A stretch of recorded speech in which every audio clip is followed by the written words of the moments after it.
আসলে আপনাদের সত্যি কথা বলি, এখনো পর্যন্ত আমি আমার মায়ের বাবার কি হয়েছে ফুটেজ ফুটেজ তো দূরে থাকে, এটা তো এমনি কোনো নিউজ বা এই বা অন্য কিছু আমি শুনতেই চাই না। মৃত আব্দুল সত্তার, মৃত সুরাইয়া বেগম, আমি এটা শুনতেই চাই।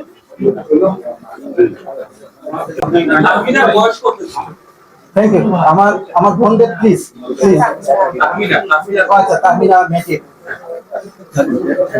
13-14 অ্যারাউন্ড। আমি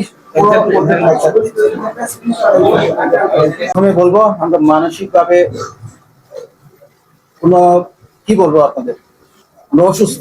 আমি তো ঠিকই আছি, কিন্তু আমার 3 বোন অসুস্থ অলরেডি। ওরা ওদের ওদের কোনো আর তদন্তের ব্যাপারে বলবো যে আমরা তো জোরালো ভাবে বলতেছি সুষ্ঠু বিচার হোক, সুষ্ঠু তদন্ত হোক। এখন পুলিশ প্রশাসন যা করবে বা কোনো রিপোর্ট আসবে, এটা অবশ্যই আপডেট আপনারা পাবেন।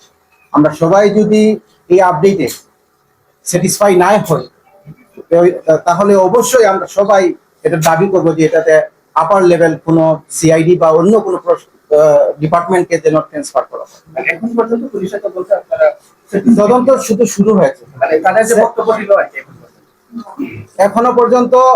আমি আমেরিকায় থাকি, আমার আসতে আসতে তো আপনারা জানেনই অ্যাটলিস্ট 25 আওয়ার্স তো নিয়ে লাগে। এর আগেই সবকিছু ওরা কালেকশন করছে, and this is not my department, they are expert and they know their job. তো ওরা জানে, ওরা বেস্ট জানে। আজ আমরা কারো বিরুদ্ধে ব্যক্তিগত অভিযোগ বা প্রতিহিংসার কথা বলতে আসিনি। আমরা শুধু চাই সত্য বেরিয়ে আসুক, প্রকৃত অপরাধীরা ধরা পড়ুক এবং আইনের মাধ্যমে তাদের বিচার হোক। আমরা শুধু রাষ্ট্রের কাছে, প্রশাসনের কাছে এবং আইন শৃঙ্খলা রক্ষাকারী বাহিনীর কাছে বিনীত এবং কৃতজ্ঞ, কিন্তু জোরালো দাবি জানাচ্ছি, আমাদের বাবা মা ও পরিবারের ছোট্ট গৃহকর্মীর হত্যার প্রকৃত রহস্য উদ্ঘাটন করুন, প্রকৃত অপরাধীদের দ্রুত গ্রেফতার করুন ও স্বচ্ছ রাখুন এবং আইনের সর্বোচ্চ পর্যায়ে তাদের দৃষ্টান্তমূলক শাস্তি নিশ্চিত করুন।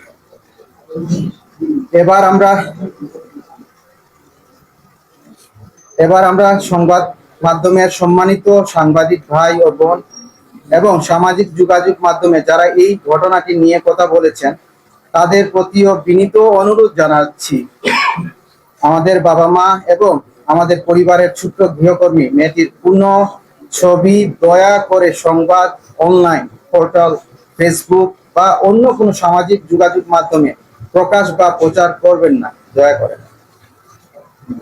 আপনাদের পরিবারের জন্য এটি